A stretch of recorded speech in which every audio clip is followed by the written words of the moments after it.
If you're struggling to land placements, your melodies might actually be too good. Most producers think that complex melodies show off their talent, but in the industry, complexity is going to wreck your chances of getting placements. So I'm going to show you why you need to stop making songs and start to make room instead. Think of your melody as the background of a painting. The atmosphere in the setting is the goal, not the main characters or the images in the foreground. Simply focus on painting the background and the landscape as opposed to the foreground, which is going to be the artist. I'm going to show you 5 examples of big current trending songs in hip hop and show you how we can make placement ready samples just like these. Now, I've used a stem splitter to extract the melodies from these songs and look at what these producers are doing and why big artists actually want to use them. So this is 3 AM by Low Shimmy and Don Toliver.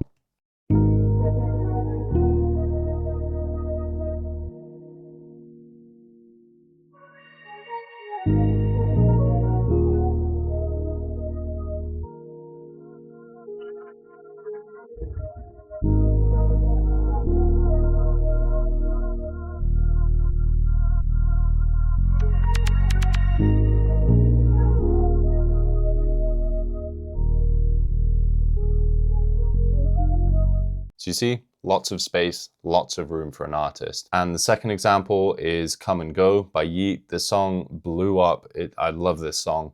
And you can see there's literally 2 layers. Check this out.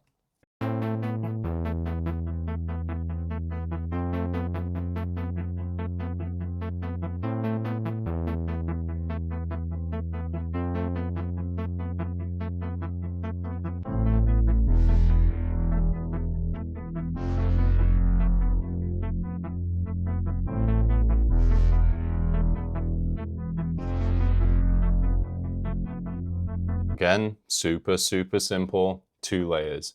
On to the next one. Now this is Toxic by Playboi Carti and Skepta, and I'm actually going to include the drums for a part of it because when I take it out, it's hilarious how simple the melody is. Check this out.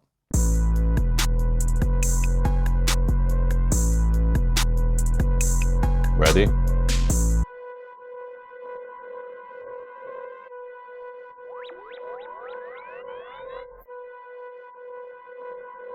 That's the song. Like that's the song. Okay.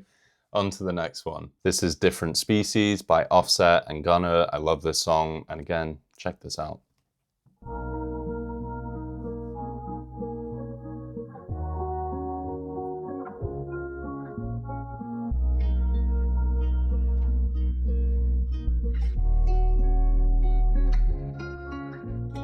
So a very basic pad, playing some chords, and that guitar is just doing that arpeggio over and over again, not taking up lots of space, lots of room, plenty of space for Gunna and Offset in this song. And the final example, this is 8 PM by Nems. Check it out.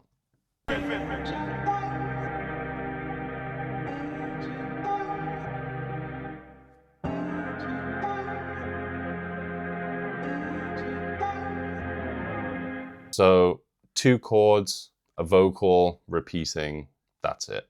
That's the whole sample of the song. So my point is, they're boring, simple melodies with really good sound selection. So having listened to those examples, here's a few things that we notice. Number 1, they're usually only like 2 chords played, and there's no complex rhythms or weird melodies, but literally 2 chords that set a specific mood or ambience. I find that when I make samples, those main chords are the bulk of the sample. They set the overall mood and tone of the song. And the next thing would just be to layer a top line, which simply comes in and goes out. So for example, during a chorus, it would come in, and then in the verse, it would simply come out. And to take it a step further, that top line can literally be just 1 or 2 carefully picked textures. So these are subtle phrases and textures that complement the chords, but sit comfortably on top without taking up too much space. And when I say space, you can literally think in terms of a frequency range within an EQ. So the main chords are probably taking up, say, most of the mids,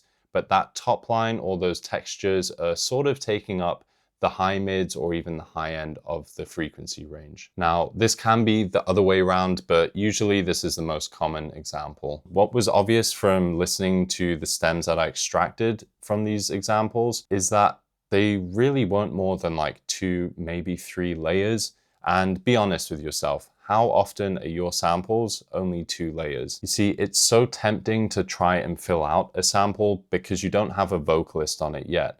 And this makes your samples feel empty. But in reality, this is where the discipline and the strategy comes into place, because the goal is to have the artist be at the forefront. Realistically, an artist is probably going to be at home or in the studio listening to your samples and trying to sort of hum, mumble, or come up with some kind of melody on top. And in reality, if there's too much in the way, they're going to skip. So when you start adding layers, think wisely as to whether you really need them or not. And a final tip you can use to know if these layers actually fit is to simply download a vocal acapella and put it on top. And this will give you an idea of whether or not there's space for vocals. Now, I'd caution that obviously that vocal acapella is going to be singing or rapping to a certain melody from a different song, but it still gives you that idea as to whether or not there is space in your sample or melody, sonically speaking. I challenge you in your next track to only use 3 layers. Perhaps you just have a main pad or piano, for example,